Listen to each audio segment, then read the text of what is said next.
design words. And you know how sometimes if you get inspired to do a dance, and you hear a song and you say, oh, I've just got to do a dance to that, but you don't have like a movement vocabulary or words or way to express it. Expressive sign is a great way to express the words in the song. So this list of words is kind of a list of words found in common worship songs. And expressive sign is where you learn, it's got a foundation in sign language. Now, I'm not a signer, I'm a dancer, and I learned these words by one time going to a bookstore, and I found a sign language book. Of course, now everything's online, but I found this sign language book, and I sat on the floor, and I wanted to look up glory. And so I just looked up glory and said, okay, it kind of looks like this. And so that's how I learned it. Being the dancer that I was, I made the movements bigger. And so we're going to do that. And again, I'm not speaking to the deaf. This is not designed to speak to the deaf. It's designed as a foundation on which to build a movement vocabulary. I'm going to show you these words, and then I'll show you a flag vocabulary that'll go along with it. So for holy, I'm going to do it in opposition to you. So I'm going to use my left hand, and you would use your right. So you start out with H. H in sign language is two fingers together and your thumb on the side, and it's turned sideways. So it's something like that. And holy, you take the H and you draw it toward yourself on your palm, and then you brush it away. So it's like holy. To make it bigger for sign language, you could, draw it in and brush it away with a lunge, or you could draw it in and maybe do a turn around, something like that, or anything that's kind of reverential. And you may want to, bow down. And I always interject a little tip about bowing. So a good way to bow, or an easy way to bow, is so that your thighs are together and one foot is behind and your weight is on the ball of that back foot. And from there you bend both knees. That gives you some stability rather than trying to have one leg apart here and trying to bow that way.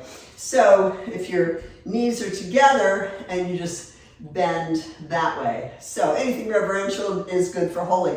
Now, holy with the flags, you can do the same thing that you do for the sign language. So it's like drawing it toward yourself and away.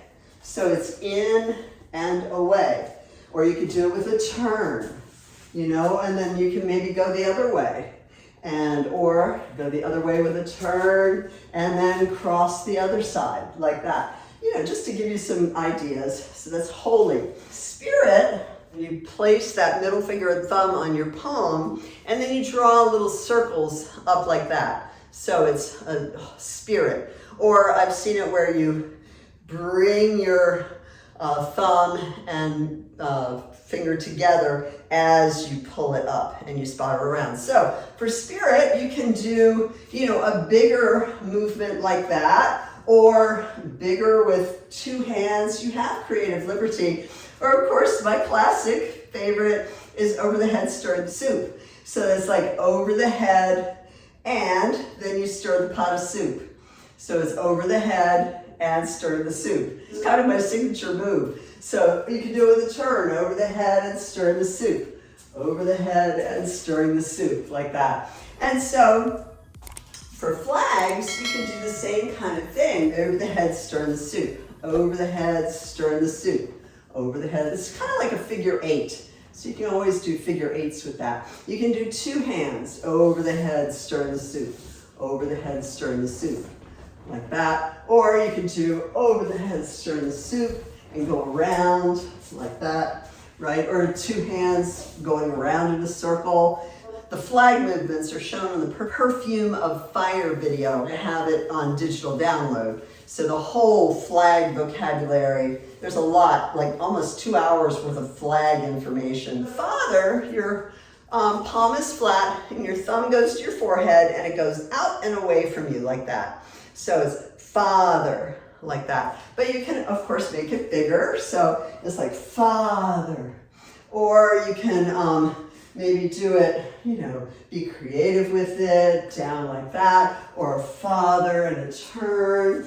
And who's to say you couldn't do two hands? You have creative liberty. Again, it's just a foundation on which to build a vocabulary. The father, you would have your one hand going kind of away from your forehead.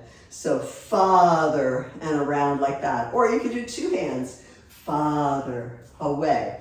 It's just to kind of give you an idea, just a basic. Heaven, you cup your left hand like you're making a little cave with your left hand, and your right hand goes under the cave or through the tunnel and around. So like that. So heaven. So of course, making it bigger. Oh, it's under and around. Under and turn with it perhaps. Or heaven and earth. Or Father in heaven around. Something like that. Heaven, so you go under and around and under and around. So you curve this one over top, and then this one just kind of goes under, and then they open. So under and around. And you can do it with a turn if you wanted. So, and then maybe switch sides, under and around, and under and around. The trick with doing these kind of flexi-rod flags, it's all in the wrist. So your wrists go, kind of back and forth. And just about everything you do to help you not get tangled up is in a flip of the wrist.